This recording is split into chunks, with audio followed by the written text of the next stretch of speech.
Today's reading is Luke chapter 5 verse 12 to 26. We have two stories in this passage, two encounters with Jesus that resulted in miraculous healing. Both miracles, the healing of the leper and the healing of the paralyzed man, they serve to demonstrate to the people around Jesus, to the readers, and to us today, something of who Jesus really is, his identity. And in particular, that Jesus was the long-awaited Messiah who would rescue God's people, that he would set the captives free, that he would release the oppressed. As we've read just a few days ago in our reading plan, this is what Jesus proclaimed of himself. In the first section, a leper came through the crowds to Jesus and humbly knelt before him. And in an incredible statement of faith, he says, "Jesus, if you are willing," or more literally translated, "if you desire it, if it would please you, you can make me clean. You can do it." I don't know if you've been able to read through the Old Testament Moravian text readings alongside the New Testament ones, but one of the advantages of doing that at the same time as we read the New Testament is that we can see the Old Testament laws, the Old Testament regulations given by God, and then today we see Jesus breaking those very same rules and regulations because he is God. He is equal to God. If you were a leper in the culture of this time, then you lived as a dead man. You were put out of community. You were isolated, a horrific existence. And you can read those rules in Leviticus 13. If someone touched a leper, they too became unclean. The leper's uncleanness would be transferred to you to make you unclean. And Jesus touches the man. Jesus's cleanliness, Jesus's holiness was more contagious than the man's uncleanness. A transfer took place, a divine exchange. Why? Because he was willing. And remember the meaning of that word?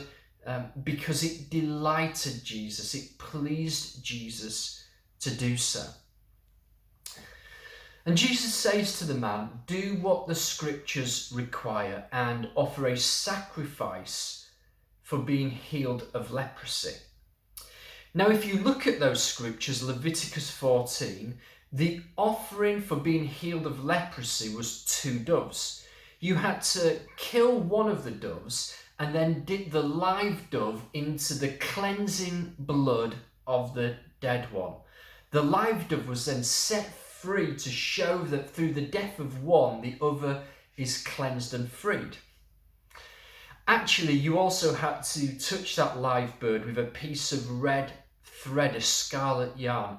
I'm trying to keep these studies to 5 minutes, so I can't really go into the imagery of the red thread, the scarlet yarn too much, but in Hebrew, it means a red worm because it came from a bug that lived in a tree that you would crush to make red dye in the place and time of the Old Testament.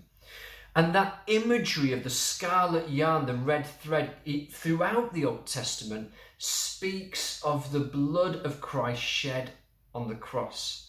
Likewise, the death of the one dove for the freedom of the other dove, it just shows us how deeply woven throughout the whole of Scripture Jesus' death, his substitutionary death, is. And this is what that man was experiencing, a foretaste of that.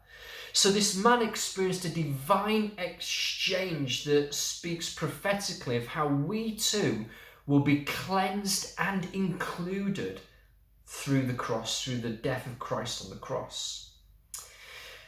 And then in the second story, friends of a paralytic man bring him to Jesus. And this time Jesus responds not to the man's faith, but the friend's faith. And again, Jesus uses this moment as an opportunity to reveal to those around his true nature. So rather than just healing the man, first of all, Jesus exposes the thoughts and the heart of the religious leaders. Now, they would have known that the Old Testament says again and again that only God knows the heart of a man, or the mind of a man. So he reveals he's God. And then he forgives the man's sins, again demonstrating that he's more than a miracle worker, because, well, as the religious leaders rightly pointed out, only God can forgive sins. So Jesus demonstrates he's God, and then he heals the man. There's so much in this passage for personal application today, but let me just highlight one idea, and it's how the passage is an amazing picture, an amazing strategy for evangelism.